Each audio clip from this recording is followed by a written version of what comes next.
C'est quoi réseaux sociaux? Les tribunaux de la chair. Là où les êtres humains vont laisser leur passion s'éclater.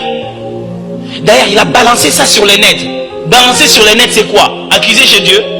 Vous croyez qu'il n'avait pas vu quand ça s'est passé? Non, non, vous voulez faire mal. Et ça, ce n'est pas chrétien. J'ai une question pour vous. Jésus va revenir. Est-ce que vous êtes prêts? Shalom, shalom, bien-aimés dans le Seigneur. Un grand merci à Binonos Toubozo, la Nabiso de partout. Merci à Baye, soutenir vraiment Moussalo, là, Namoni, pasteur Feza Missia, la bouche autorisée de l'éternel depuis Zurich, et na filo Moukoya Motema, il y a Bivens de Homo depuis Londres, puis na maman Gisèle, Luke le Motema, papa Emmanuel na Boston. Bonzambe, na Bonzambe, Lola, Ezofuta, Simana Antoya Kolobake, Nzamba Boye. Excusez. Tokoye lisusu wapi tozana émission leona pasteur moko ya Cité Bethel oya yepe na plateau na biso a travaillé na Cité Bethel azasu na Cité Bethel donc moko ya papa ya Moïse Mbi bien aimé il faisait partie na ba pasteur oyo ya Cité Bethel na comme ya prophète Jean-Félix. Shalom papa. Shalom. Bonne santé l'homme de Dieu. Tout va bien. Liloba na bande ko ba moni yo lisusu lelo. Oui, to nazo pes patnyos bisika balanda biso, to pes bangomboto ya komona Kristo. Bona Yesu ezana bino bisika bo sala nzambe musala bisika bo sambelaka. Nyos ataba o basambelaka te, c'est que grâce à Nzambe eza elongo na bino, soyez toujours branchés ici vous ne serez jamais déçus. Merci beaucoup pasteur Nabiso Jean-Félix. Jean-Félix papa to bengi si oyo ki basango ba makambezo salama na corps du Christ na église na musique lilobani noko lo banan na ba na nyonso tout ba fidèle nyonso tout bazali touché bazali découragé ba ko ba na ba prière concernant ba makambo ezo salama na corps du Christ. Oui, to semble une minute avant de parler. OK. Yahweh, to sengi ngolo na yo likolo na biso, ngolo na yo likolo minoko na biso, que le Saint-Esprit vient et mettre un mot juste qu'il faut pour que le peuple base la édifier. Comme on est au moment, na moment oh yo grâce sur grâce pour notre Christ. Amen. Amen. Oui. Donc mitem na biso ezali mingi na kati ya kolela na komona makambo ya boye ko salema, ko se répéter et ezali ko salema pe ezo ko se répéter toujours na kati ya bayembi na basana na Nzambe. Alors makambo oyo ezali ko fingisa d'abord kombo ya Yesu. Ezo fingisa kombo na Yesu na yibi que mon précédent qui vient de quitter Jijika na lande ki mingi alobi na kolela alobi na mawa na motema parce que la honte là ezali ko kwela biso église ezo kwela membre nyonso église na bato basambela kate na minute oyo baza ko beta maboko ba moni makambo to bisika bino bokendeka na baglise wana te baglise wana eza baglise ba demo baglise wana batabasambela kate baglise wana baglise nzoto bato bazumi pesa makambo nzoto bunzambe ezalaka te. Maintenant ça va donner la raison na ba athée pour ba critiquer le nom de Christ en travers l'église. Ils ont pris na ba athée pour ba chanter ba de n'importe quoi contre l'église. Et qui a ouvert cela? C'est les hommes de Dieu, les chantres qui sont en train d'ouvrir les portes de la honte contre l'église. Ça pour permettre pour que les gens jettent des pierres, il y a moquerie contre l'église. Donc ils ont salé biso moi passi ming kasi les ama kambo koki kotonga biso mingi te parce qu'avec un découlanga jika a outi ko bima awa a pesi verset moko ya Matthieu 24 chapitre 1 aux kitnase a salobi makambo ebele et que boko yoka boko mona boko sala boina bo makambo nyos oyo ekoya ezali sini ko ezoko prouver biso ke tokubi na tango ya suka do makambo nyos oyo tozoko mo lelo oyo ezana ngo makambo ekoki ko surprendre biso te mais ezali ba signaux oyo ezali ko l'exhiber biso ke mwana moto akomi déjà pembeni na porte, il est déjà à la porte azo toquer, il est le moment, il est quelque chose maintenant que biso to bande ko se préparer en conséquence parce que bientôt Christ est déjà à la porte parce que tous les signes ils ont déjà kokisama na verset oyo ndeko na biso jusqu'à uti ko pesa awa na Matthieu 24 il a tout dit. Donc tu es surpris et c'est comme Marie qui est koya et koya pour prouver le vrai épouse pour se préparer que amour que non ce n'est pas de hasard ils ont encore mis mais c'est quelque chose de réel. Christ est déjà à la porte. tant bato bazali kosala maseke bazotikala na kati kaka kidiba alors makambo oyo ezosalema lelo na kati ya église c'est ce qui nous prouve déjà que Christ est déjà à la porte. Donc c'est ça un peu ça et nabi bozala étonné te et puis bino zela kozonga na ce matin et puis bino zela ya kolunga na église ozali iska ozali ou bien puisque ozali otika nzambe pona mbeba oyo salemete. Vous devez se souvenir na makambo na lobela bino na fois passé. Tous les événements qui arrivent parmi les hommes de Dieu, ils ont ma banga, diable a lancé contre l'église. Pourquoi? Pour que yotango okoyoka, okomona, allez, otikanzam. Ozonga sema, comme pasteur tel asali kindumba, allez nga otikanzam. O balibi moyembi tel asali makambo boyale, yo peut se décourager ozongizam. Non, tozala kata course. Ce qui y a oui, yo, sera tout, poto otelema. Otelemisaye, na libondeli, otelemisaye, na conseil, mais ça a moyen qui est au contraire, parce que Dieu avance avec ce qui avance. Dieu ne recule jamais. Depuis que Dieu a commencé la marche, Dieu n'a jamais reculé. Dieu avance. Il avance avec ce qui avance. Si toi tu vas rester, il y a valé parce que tu perdre l'âme. Tu n'es qu'à avancer parce que Dieu avance. Le temps avance. Voilà, conseil à Moukela Roupé, ce point à Makambo. Ok, papa, merci beaucoup. Réaction on a par rapport à la guerre et dans la église. Moïse Mbi a allé à lobby sur Marcelo, allé à lobby pour Nama et Kalama concernant la compétition à Bangwana. Tout comme Babylone sur Ebimi, Mike a sali crise, Nakuna na poto. Et là on est au corps corps de Christ le lieu comme divisé. Nous allons ya Bethel, aux alimoko Ruta na Bethel plutôt. Lolo zomo makamne zo tamola papa. Et là on est au corps loba. Mais tu veux éclaircir biso parce que s'il y a des cambo lobami et pas Moïse Mbi contre Mike Kalambaï, contre Marcelo, que nous considérons saints. Mais vous, alors, vous êtes le père, non? Oui, oui. Papa, oui, oui. Maintenant, il y a des nouvelles au peut-être qu'est-ce qu'il a dit envers l'autre. Qu'est-ce qu'il a dit? Parce que Hollanda qui est à l'Obinini, Pona, et Marcelo. Alors que Marcelo a attaqué, a essayé, a utilisé film mort pour sa réputation à Moïse Mbi. Voilà. Mais pour moi, Kalambay. Moi, Kalambay, vous avez vu, non? Concernant ma vidéo, publiée. Voilà. Voilà. Nous sommes dans l'âge de la Odyssée. Je vais toujours répéter ces mots pour réveiller la conscience des peuples de Dieu. Nous sommes dans l'âge de la Odyssée. La Bible dit, le cheval qui sort a quelle couleur? Il a la couleur pâle. Et la couleur pâle, c'est une couleur qui vient de mélange de couleurs. On doit prendre des couleurs noires, pémées, pour la couper cette couleur pâle. C'est ce qui signifie, nous sommes à l'âge de la confusion. La confusion, que nous sommes en train de passer le moment, toujours le moment où il y a le moment de confusion. Moment où il y a moto pesa et ça passe. Il est difficile de connaître le serpent quand il est dans l'eau. Dans l'eau, il est semblable aussi à Mbisi. Il est tellement difficile de connaître le serpent dans l'eau. Mais sur les rochers, la Bible dit, il est aussi encore difficile de connaître les traces du serpent sur les rochers. Mais les traces du serpent sur le sable, même s'il passe il y a 4-5 jours, demain vous pouvez passer là et connaître, oui, et le comment les dans le sable on peut connaître les traces du serpent, mais sur les rochers, dans la Nakatamai, il est tellement difficile. Les rochers c'est dans l'église, l'eau c'est dans l'église, tout le monde a la Bible. Otokoye banani azanzambe, nanana azanzambe te. Ndekuna biso jijika utikolobelika moko très important, tikana na bandel pour moi bisiko wana is très capital parce que c'est un verset de base, un verset oyo ezali ko ekoki komema biso moi malembe pour tout le belikambo oyo na Matthieu 24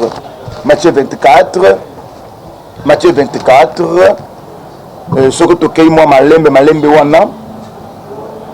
Alors Jésus, qu'est-ce qu'il dit au verset 5, il dit, car plusieurs viendront sous mon nom, disant, c'est moi qui suis le Christ. Et ils se diront beaucoup de gens. Tout le monde viendra au nom de Christ. Avec quoi? Avec la même Bible. Je suis prophète, je suis pasteur, je suis apôtre, je suis ceci, cela, je suis docteur. Mais il y a un verset qui dit, vous les connaîtrez par leurs œuvres. Tout le monde peut avoir la Bible. Mais les œuvres, c'est les seules qui déterminent qui est le vrai pasteur, qui est le vrai prophète. Ça, c'est la réponse. Jésus a parlé ici. Ils viendront à mon nom. Pour faire quoi? Pour séduire beaucoup. Je vous dis, mes frères et sœurs, ne vous laisse pas séduire. Ne vous laisse pas séduire parce qu'il parce qu'il a 5000, parce qu'il a des télévisions, parce qu'il a, ce sont des choses, des matériels qui pourrissent.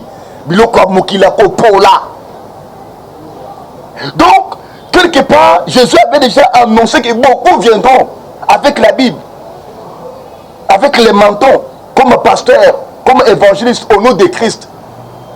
Avec quel motif? De séduire plusieurs, d'écarter les enfants de Dieu dans Banzela. Et je peux vous dire, beaucoup viendront avec l'étiquette de prophète, mais en temps, avec l'étiquette de prophète, de pasteur, mais na 4-4 na bango, ils ont l'image de vendeurs des âmes. Il ne faut pas vendre pas à Satan. Il ne faut pas séduire mais pas à Satan. Et c'est ce que Jésus avait déjà parlé. Et aujourd'hui, tout le monde est dans l'église. Tout le monde sont venus avec la Bible, mais qui est vrai et qui n'est pas vrai. Donc, on a vrai, mais qui n'est pas vrai. Parce que tout le monde a la Bible. Chacun dans son coin, a frappé, a bêta, mais qui est dans le vrai, qui ne n'est plus. C'est là où la Bible dit, vous les connaîtrez par les œuvres. Il peut faire à cause de ma mascarade, mais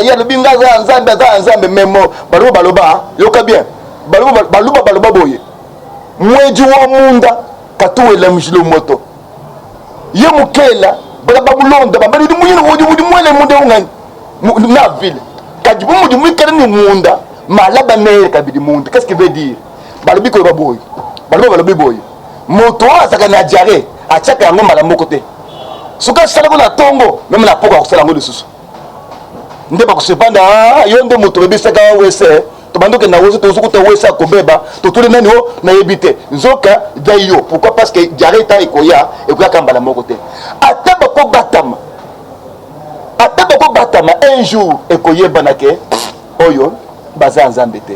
Pourquoi ça le bon baza ya nzambe te comment? Mais c'est la Bible qui a déjà dit cela. OK. La Bible dit vous les connaîtrez par leurs œuvres. Namisala ne tokoyeba, celui-ci c'est le vrai pasteur. Celui-ci c'est un vrai chantre. C'est un vrai diacre. C'est un enfant de Dieu. Par rapport aux œuvres. Alors, tant que vous avez bien, ils ont fait la soni. Les loyaux, nous avons le Camboya Mike Kalambay avec Moïse Mbi.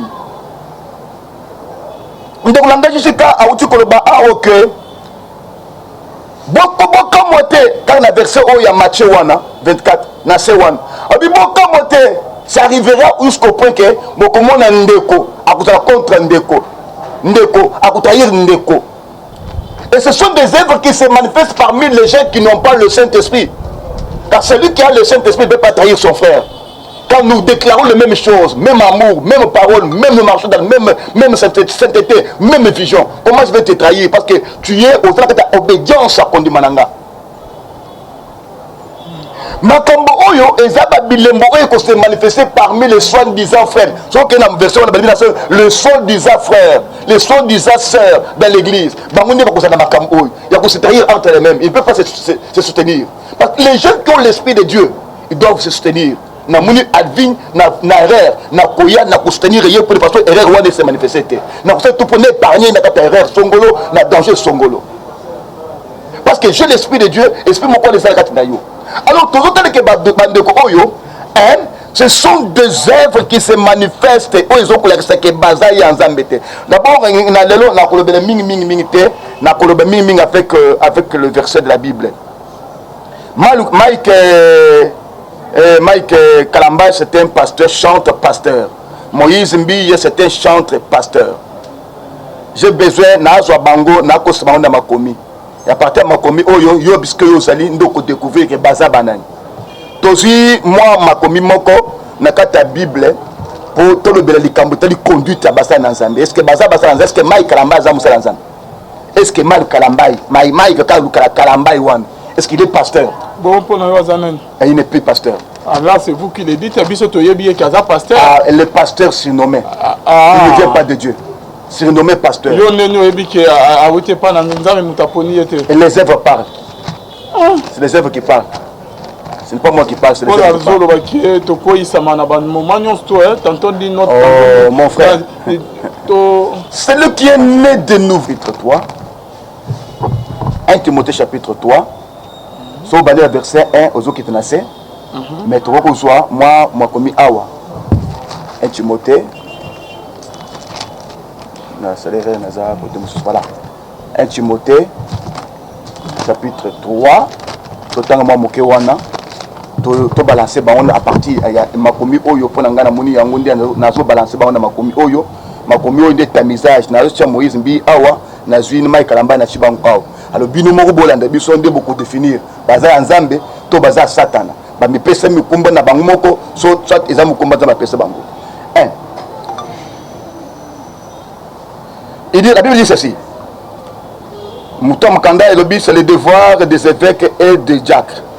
Cette parole certaine, si quelqu'un aspire à la charge d'évêque, il désire une œuvre excellente. Il faut donc que l'évêque soit irréprochable, marié d'une seule femme, sombre, modère, réclé dans sa conduite hospitalière propre à l'enseignement. Il faut qu'il ne soit ni adonné au vin, ni violent, mais indulgent, pacifique, désintéressé. Il faut qu'il dirige bien sa propre maison et qu'il tienne des enfants dans la soumission et dans une parfaite honnêteté. Car si quelqu'un ne sait pas diriger sa propre maison, comment prendra-t-il soin de l'église de Dieu? Il ne faut pas qu'il soit un homme converti. Il ne faut pas qu'il soit un nouveau converti de peur d'enfler d'orgueil. Il tombera d'enfler d'orgueil. Il ne tombera sous d'enfler d'orgueil. Il ne tombe sous le jugement du diable. Il faut aussi qu'il reçoive un bon témoignage de ces dehors, afin que ne pas tomber dans le propre et dans le piège du diable. Conserver le ministère de la foi dans une conscience pure. Qu'on les éprouve d'abord et qu'ils exercent ensuite leur ministère s'ils sont sans reproche. Soki na makomo tina suka basule blebiso déjà le lenge ya Musa na Nzambe ninga ko salela. Bala kisibiso déjà le lenge ni Musa na Nzambe ko salela. Abidi forte la moto moko irréprochable. Irréprochable. Mutu oza la témoignage ya malamu na kata bi yambe biskazo zikamba pe libanda ya libanda ya bapakanu. Pe balobi il faut assez la mutu oza digne ya ko diriger ya libota. Mais quand quelqu'un ne parvient pas ya kokokisa ba quitter oité. Ah, et puis balobi il faut assez la parmi les anciens. Avant mutu ya umeli na kondima atambo na Nzambe azu expérience afin de ba bouclier où ils ont permettre que tant cause na bato akoko mema bango na kata lumière pour azala ye moko libanga ya kotu sama na mitema bato te. Mais quand nous allons prendre ces deux types ici de Kalambai et Moïse, est-ce que basa na critère ya basa na Nzambe? Non. Basa critère basa na Nzambe te. Bavanda esika moko. Oui. ndenge balobi ça bazaki bana ekisi betel balavanda esika moko balala esika moko bayembe esika moko basala nyonso esika moko. Je peux aussi dire basumuka esika moko badevia nzambe esika moko basala kindumba na bango esika moko. Ils étaient de vrais amis dans le faux. Moïse et Maï Kalamba, ce sont de vrais amis dans le faux. Ils ne sont pas des vrais amis dans la vérité de Dieu. Mais biso nous avons pris mais tu as travaillé dans mais nous avons pris les pieds de qui? Le pied, nous sommes dans une génération, c'est une génération corrompue, une génération perverse. Non, parce qu'il y a beaucoup non, est-ce que moi, qu'est-ce que je vais faire avec ce qui se mettait? Alors pourquoi vous en avez monté ma bébé? Moi je défends la cause. Tu as travaillé avec son père. Je défends la cause. Son père fit un homme honnête qui a marché avec Dieu. Il nous a montré le chemin comment marcher avec Dieu.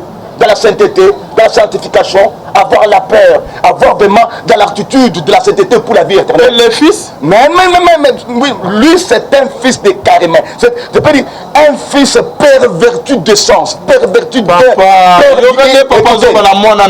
Il est perverti. Perverti pourquoi? Parce qu'il n'est pas dans le vrai chemin du pas. Il y a Makambo Nanzambe. Moïse Mbi et Mike il est quand même Lukamba qui est tout ça dans l'émission Bambalebele comme il y a quand Monoko. Là vous êtes Mike Lukamba, que Dieu te bénisse. Alors je parle de Mike Kalambay. Donc Mike Kalambay et Moïse Bazaba amis. Mais ils étaient des amis où? Pas dans le Christ.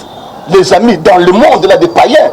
Les amis dans le monde là, babando ça qui nduma la bango eskamoko bazo se favoriser l'eskamoko mutumo ta bandako ko appuyer mususu pona Alexandre Nzambete bataki na kata mal lelo bazana makambazo wele nde wala bazana makambazo wele ata wo muke Moïse bi albi wana eza mupanzi eza na makambo eza wana caché entre Moïse Mbi et Mike Kalambay. Donc quelque part tant que vous balancez bana kata makomi awa nous trouvons que makomi ezo sanda bango makomi ezo sans bango catégoriquement. Et tant que nous jouons d'abord la verset 2 1 Thessaloniciens chapitre 4 verset 3 jusqu'à 8 7. La Bible dit ce que Dieu veut de vous ce n'est pas l'argent. Ce que Dieu veut de nous ce n'est pas avoir la masse.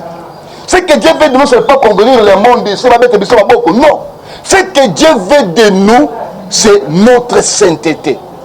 De ne pas avoir le fraude dans l'œuvre du Seigneur, de ne pas avoir de trahison dans l'œuvre du Seigneur, de ne pas être dans la vocation à Isangatina.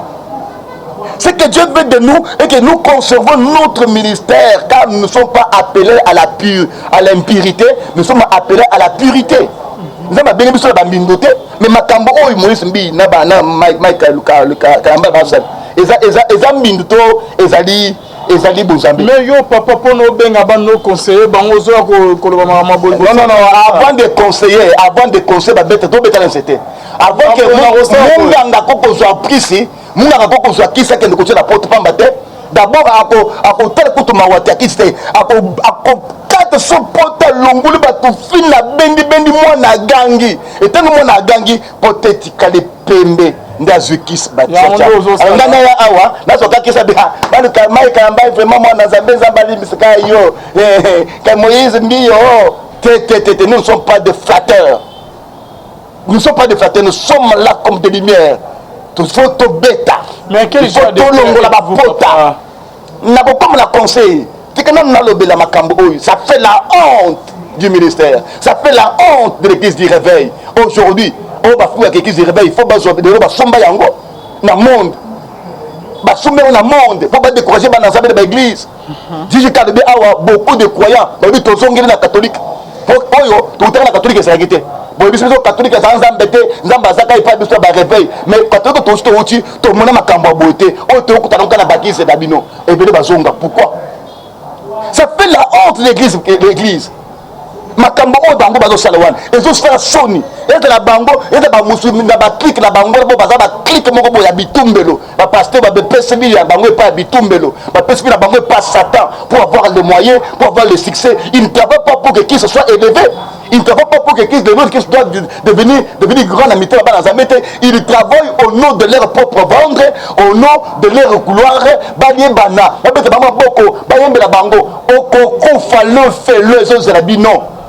Nazo bismi le fait-le ko zerabi non. À quoi sert gagner le monde? À quoi sert gagner la masse? Vous voyez en train de seul fois avoir 10 000 personnes. Quand Christ est arrivé, il y avait beaucoup de malades. Il pouvait guérir tous les malades. Pourquoi il a guéri seulement un seul? Il pouvait dire, moi je suis Christ, mais il est allé s'adresser à une. Pourquoi dans le temple, Christ est allé s'adresser à cette femme qui était courbée? Pendant il y avait dans le kit là, il y avait aussi beaucoup de femmes, des hommes qui avaient des problèmes. Christ n'a pas résolu leurs problèmes. Il est allé seulement vers la femme qui avait qui était courbée. Pourquoi? Parce qu'il est la fille d'Abraham. L'évangile de côté, ils ont pas tous côté et ils ont pas au destiné. Ils ont âme pervertie de l'essence. La Bible nous parle des âmes perverties. Âme pervertie baza banane baza bato oyo babota mabongo ya bota mabongo pour que de le faire to ça bango pe baza liberté na ba église ba comme ba pasteur asimi bible makambo nzambe ata bato baza to attendre to baboya ata o lobi ndenge nini pona ye azomona biso to casse temps nini anini azo ba ye kutaza na nini azala bato bona église ye kutaza na nini mutu kabalonga za na ngote mutu kainde le bikote ko za bato 10 000 nde le bikopete. On a pas mené le bico pété, biloko mokili, toyaka bulumbu, tokozonga avec le bacat de nos œuvres. Devant Dieu, on ne va pas présenter le nombre des églises, on ne va pas présenter le nombre de miracles. Non, devant Dieu, nous allons, chacun de nous, homme de Dieu, femme de Dieu, moi, Nazambe, nous sommes serviteurs, nos serviteurs, tant que serviteurs étaient, donc pas Nazambe avec le bacage de nos œuvres. Le bacage de nos œuvres qui va parler devant le ciel. Ce n'est pas Mitouka, ce n'est pas Bapango, ce n'est pas 10 000, 20 000 aux Arabes, on a demandé que nous avons le 5 000 personnes, 50 000 la constitution. Jamais. Chacun de nous va se présenter nu avec le bacage de tes œuvres. C'est ce qui va te sauver. Ils ont mis tout côté. On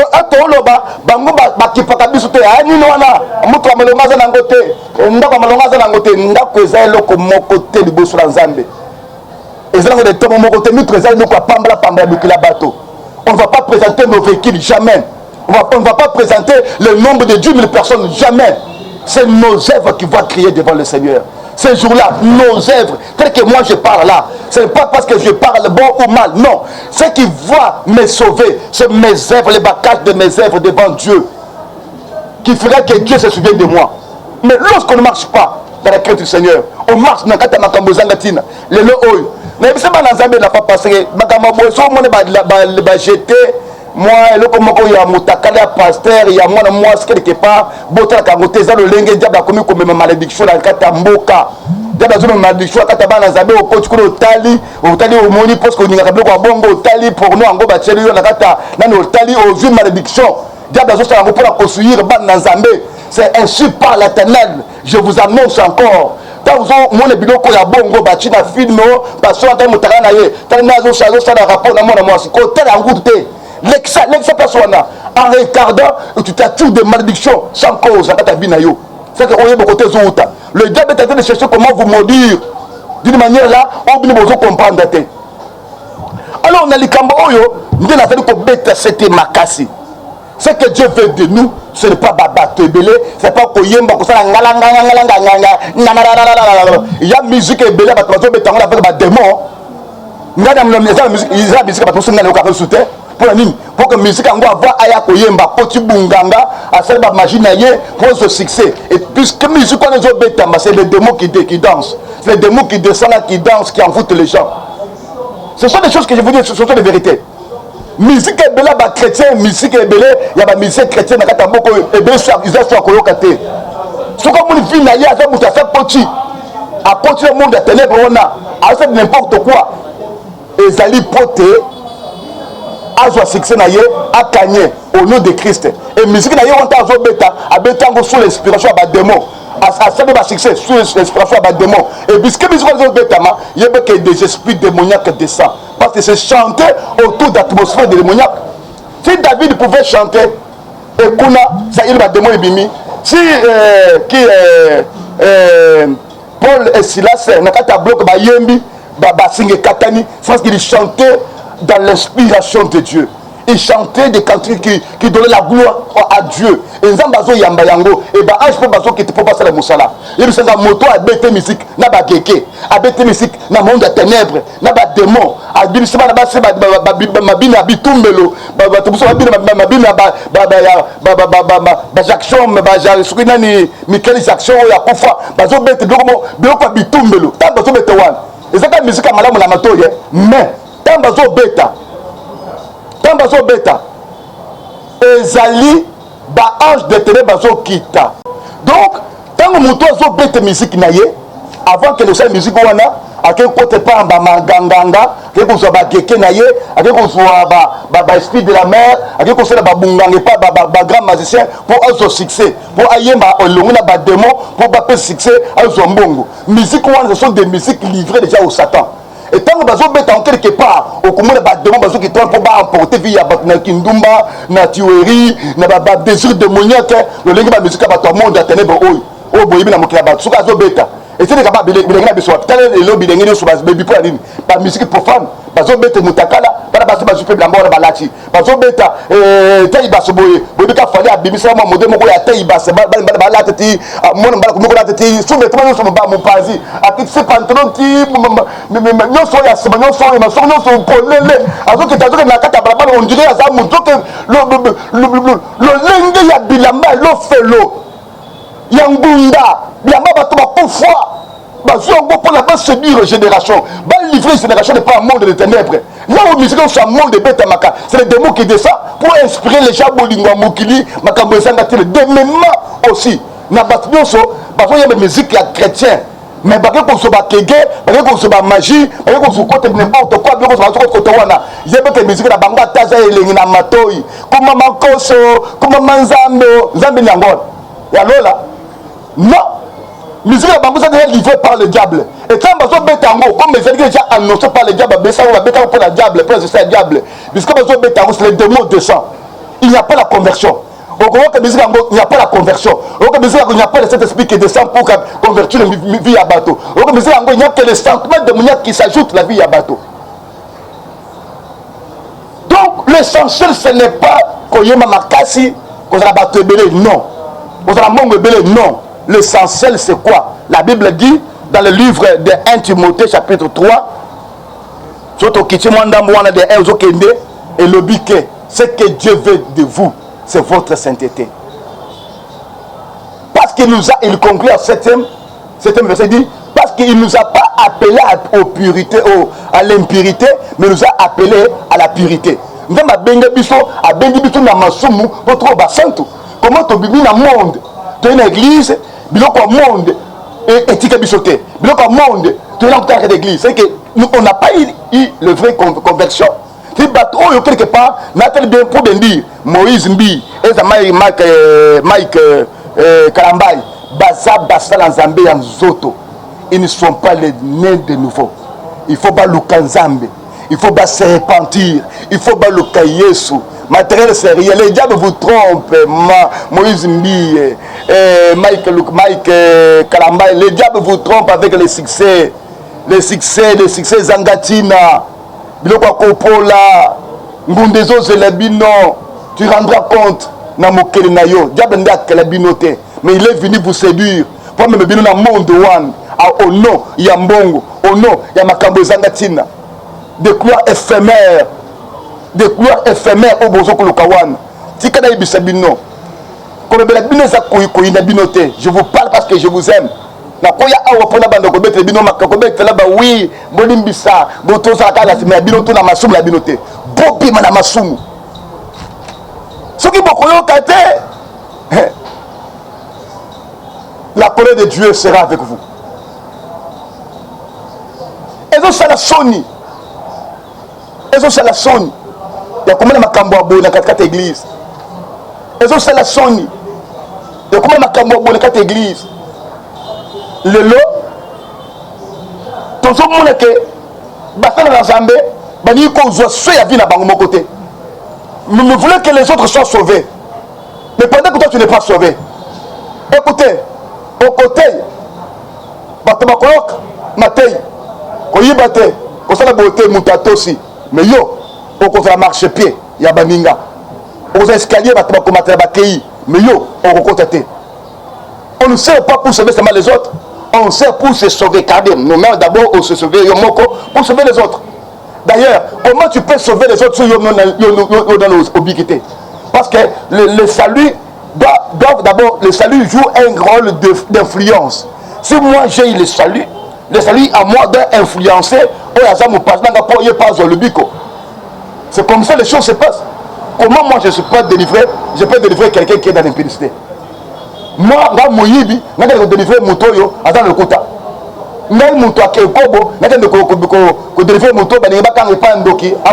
Jamais c'est impossible. Le salut commence par toi-même. Et après, ça va influencer les autres pour être sauvé.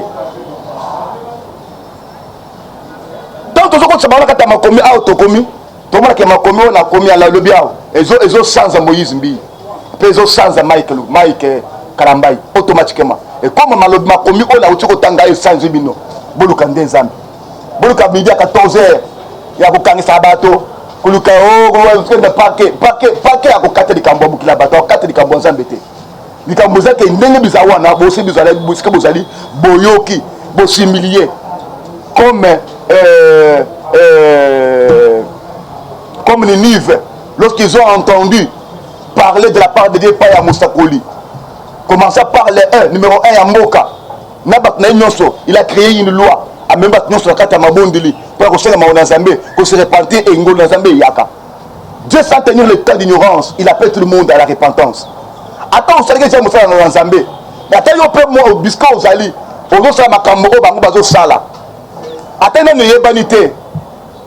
La Bible dit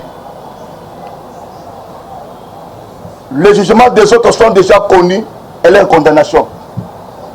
Car leurs œuvres a été déjà manifestées. Mais il y en a aussi il y en a encore beaucoup parmi nous. Azosala masum nangoku, kindumba ya nangoku, basa bak nangoku, ibala bak nangoku.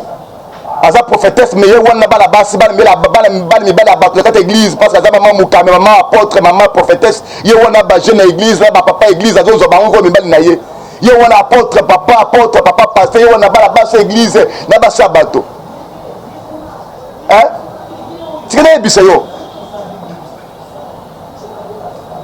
Ezala li tomba te biloko oyo. Ata sokuna na yebani te. On s'attend à livrer yo. Répands-toi là où tu es. Répands-toi mon frère, ses sœurs, maman prophétesse, maman apôtre, prophète, pasteur, docteur. Jusqu'au Zali. Répands-toi. Cherchez la voix du Seigneur. Comme Ninive et Zambakisaki Ngolo. Yoko seka bolinga. Mais yo posa kamaka mokomokona. Tozo benga de la repentance. Bonjour de la Zambé. Botika makambo ya mabe. Likambo ezo tongisa biso makasi. Il y a communication entre Moïse Mbi avec Mike Karambai. Et ça makambo sonne belé. Pour l'angaï na kolobaka kalokola ndeko langaï ya uti koloba. Il faut que comité ya Bassan Nzambe, prophète, évêque général Dodo Kamba, c'est vous qui êtes le pasteur, l'évêque de l'église du réveil. Tu es le père de l'église du réveil. Et c'est le hôtel pour défendre la cause. Il y a tâche. Église du réveil et Pesayo. Tu nous représentes. Il faut que soit sanctionné les Camboul. Pour le conseil c'est les Camboul. On suspendre, c'est on suspendre à Bango. Mike Kalambay a aucun côté le sous-souté. À côté de Moussa Bazoté. Il faut se repentir jusqu'à nouvel ordre. nazo comme trop papa Dodo Kamba aux alliés évêques des églises du réveil babusoteleki trop papa busoteleki trop busoteleki trop tosala nzambe ka mpona succès te tosala nzambe ka mpo tolata kitoko te tosala nzambe mpo tozwa mituka tosoba bapango tosala biloko nyonso te mais mosala nzambe a été là pour tomema bato na lobiko. Regarde comment nous-mêmes les hommes de Dieu dans cette église na kati ya Congo bato se comporter. Le pasteur se comporte mal. Bakomi ba archbishop muta na kona ye oyo ya kolbana de latin zoto. Mais quel est votre travail? Il faut sanction ezala. Dans makambo mabele na kati ya l'église. Tala lelo yo zo finisa kombo ensemble. Lelo de qui se blasphémer na kati ya ba païen. Pourquoi? À cause de makambi sur le passé toujours ça. Donc ce que je sais que ceux qui vont ba pengwe ils ont tous ba penguité. Mais balobe pas la besoin na baloba que kofinga kabindi moko eza kofinga babindi nyonso. Vous savez aujourd'hui na mabe bango basali na mabe ba musuve basala sanction moko ezala kate ezali koko ese biso basala nzambe nyonso. To comme mal vie partout. Les bosso ba païen oyebo yali kampote ya mais bazang bazakabo bango bazakabo ka côté kobonga babonga ka mitemete ka côté ya bateka pona mbongo bazo mbiso mituka le nom de Christ est comme kofingama vraiment na makambo ezali koleka esale biso soni mingi na yebi ke biso ba pasteur nazo pesi bino conseil toke baka le lengeli ni mwana moso ya kokoma a filmé Mike Kalambai balobi ka alala na ye entre temps aussi ka za mwasi ya bato mais jusqu'à là tout le monde mobile na yete mais sur ça qui mwasi ya bato ya ki pembe na ndenge nini avec quelle émission ye pe pasteur comment ko zo mwasi bongo ki na chambre na kata ndako na chambre ya alali mwasi la côté na chambre ndenge nini mwasi la côté na chambre Mike Kalambai ndenge nini soki to ko ba ke ma akoselier te to ko peut akoselier. Pourquoi? Parce que moi ça c'est des preuves. Moi ça c'est des preuves na ye a filmer yending alali, a filmer ba photo na ta chambre, a filmer makambo nyonso. Donc quelque part azali na ba épreuve na ye ala kisi. Donc quelque part ezo sala soni. Bobongisa nzela la bino kotambola, bobongisa linga bino kosala nzambe, bino basala nzambe so bolanda biso na monde bobimba, to sengi ke to revoir le linga kosala nzambe. Tous à la peine na discipline, tous à peine vigilant. Tomi pesa kate pour la mbongo to ya na église pour la mbongo te soka ya kina mbongo ebele proposer yo moi ça proposer mbongo ebele il faut que yeba bon pourquoi mbongo na zela liboso na yo to ça la nzambe ka pour la mbongo te nana biso ke poko te le force la mbongo ebele non to revoir le linga ko sala la nzambe pour te mokolo wana jugement contre très sévère na biso bana Jacob vraiment nzambe lola apambola bino nyonso bolandi biso biska bozali bozali besoin na biso pour le conseil, pour les Kamusongolo, Pakala, tous à la pour la bino, au Bénébiso, na 081 87 51 754. Numéro Mibalé, où ils ont WhatsApp, ils ont 090 59 28 133. 090 59 28 133, Bako Fichango. Vous avez besoin de conseil, tu peux payer conseil, vous avez besoin, il y a le Kamusongolo, les Sungi, tous à la pour la Kosonga Bino. Zambé, Apamble Bino.